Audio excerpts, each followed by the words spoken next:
اعوذ باللہ من الشیطان الرجیم بسم اللہ الرحمن الرحیم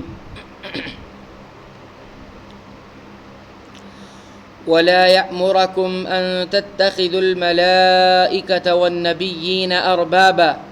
أيأمركم بالكفر بعد إذ أنتم مسلمون۔ سورہ آل عمران آیت نمبر 80۔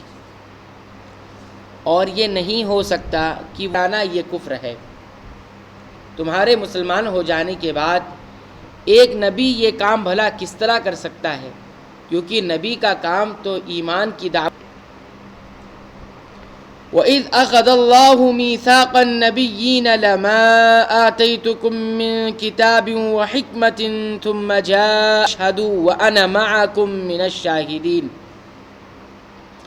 جب اللہ تعالیٰ نے نبیوں سے عہد لیا کہ جو کچھ میں تمہیں کتاب و حکمت سے،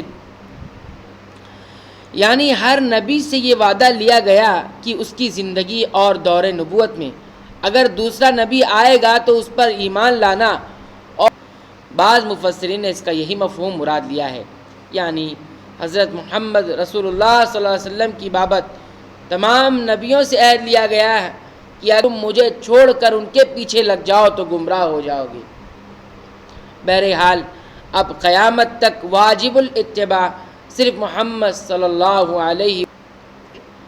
فمن تولی بعد ذلک فاولئک هم الفاسقون،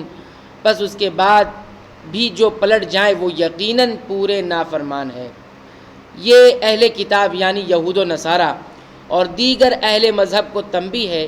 کہ بعثت محمدی صلی اللہ علیہ وسلم کے بعد بھی ان پر ایمان لانے کے بجائے اپنے اپنے مذہب پر قائم رہنا سے لیا، اور اس عہد سے انحراف کفر ہے۔ فسق یہاں کفر کے معنی میں ہے، کیونکہ نبوت محمدی صلی اللہ علیہ وسلم سے انکار صرف سراسر کفر ہے۔ افغیر دین اللہ یبغون وله اسلم من فی السماوات والارض طوعا، چاہے خوشی سے چاہے نہ خوشی سے، تو پھر تم اس کے سامنے قبول اسلام سے کیوں بھاگتے ہو؟ اگلی آیت میں ایمان لانے کا طریقہ بتلا کر کہ ہر نبی اور ہر منزل کتاب پر بغیر تفریق کے ایمان لانا ضروری ہے، پھر کہا جا رہا ہے کہ اسلام کے سوا کوئی اور دین قبول نہیں ہوگا، کسی اور دین کے پیروکار کے